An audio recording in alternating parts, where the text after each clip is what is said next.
காலியாகும் 56 இடங்கள். மாநிலங்களவை தேர்தலில் கட்சிகளின் வியூகம்.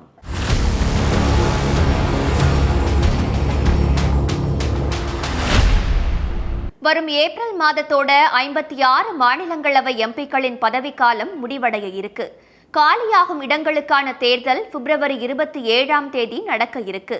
இந்த நிலையில மாநிலங்களவை இடங்களுக்கான தேர்தலோட சேர்த்து மக்களவை தேர்தலுக்கான வியூகங்களையும் வகுக்க ஆரம்பிச்சிட்டாங்க அரசியல் கட்சிகள். குறிப்பா பாஜக இந்த மாநிலங்களவை தேர்தலை கையாள புது ஸ்ட்ராட்டஜியை பயன்படுத்தி இருக்கிறதா சொல்லப்படுது. அது மட்டும் இல்லாம புது முகங்களுக்கு மாநிலங்களவை தேர்தலில் வாய்ப்பு கொடுக்கிற முடிவை கையில் எடுத்திருக்கு பாஜக. இனி தேர்தலில் போட்டியிட மாட்டேன்னு சொல்லியிருந்த சோனியா காந்தியும் மாநிலங்களவை தேர்தலில் வேட்புமனு தாக்கல் செஞ்சிருக்காங்க. காலியாகும் 56 இடங்களுக்கான வேட்பாளர் தேர்வின் பின்னணியில மக்களவை தேர்தலின் வியூகம் இருக்கும்னு பார்வை முன்வைக்கப்படுது. காலியாகும் 56 மாநிலங்களவை இடங்கள் கட்சிகளின் வியூகம் என்ன, மாநிலங்களவை தேர்தலில் பாஜக கையாளும் வியூகம் என்ன, இதையெல்லாம் தான் ஸ்பாட்லைட்ல பார்க்க போறோம்.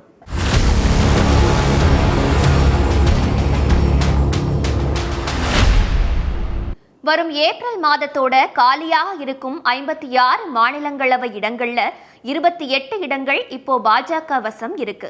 பாஜக வசம் இருக்கிற 28 இடங்கள்ல 9 மத்திய அமைச்சர்கள் அடங்குவர்.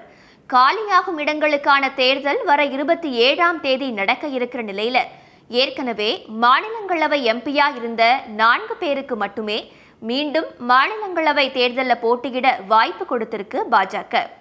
அதன்படி பாஜக தேசிய தலைவரான ஜே.பி. நட்டா, மத்திய அமைச்சர்களான அஸ்வினி வைஷ்ணவ், இணை அமைச்சர் எல். முருகன் மற்றும் பாஜக தேசிய செய்தி தொடர்பாளரான சுதான்ஷு திரிவேதி ஆகியோருக்கு மாநிலங்களவை தேர்தலில் மீண்டும் போட்டியிட வாய்ப்பு கொடுத்திருக்கு பாஜக.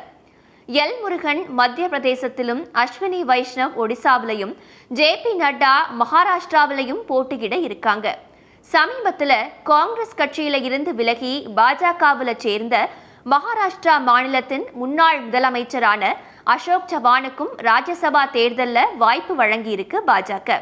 இந்த நிலையில மத்திய சுகாதாரத்துறை அமைச்சர் மன்சுக் மாண்டவியா, கல்வித்துறை அமைச்சர் தர்மேந்திர பிரதான், தகவல் தொழில்நுட்பத்துறை இணை அமைச்சர் ராஜீவ் சந்திரசேகர், சுற்றுலாத்துறை அமைச்சர் பூபேந்திர யாதவ், மீன்வளத்துறை அமைச்சர் பர்ஷோத்தம் ருபாலா, சிறு குறு நிறுவனங்களுக்கான அமைச்சர் நாராயணன் ராணே மற்றும் வெளியுறவு இணை அமைச்சர் வி. முரளிதரன் ஆகிய 7 அமைச்சர்களுக்கும் மாநிலங்களவை தேர்தலில் போட்டியிட வாய்ப்பு வழங்கப்படல. அவங்க மக்களை சந்திக்க வச்சு மீண்டும் அமைச்சராக்குற எண்ணம் பாஜகவுக்கு இருக்குன்னு சொல்லப்படுது.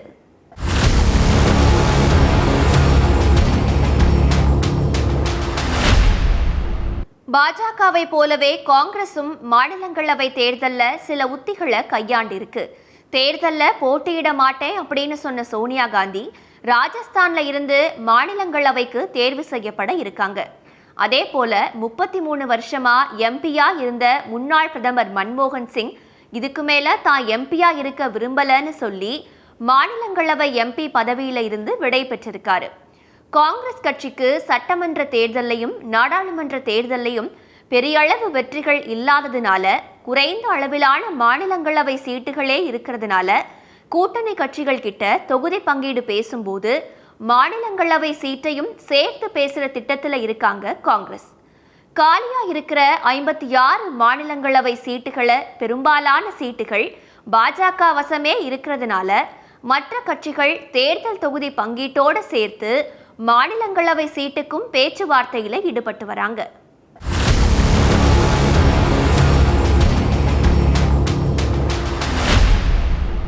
மக்களவை தேர்தலை மையமா வச்சு மாநிலங்களவை தேர்தலுக்கான வியூகங்களை பாஜக வகுத்திருக்கிறதா சொல்லப்படுது.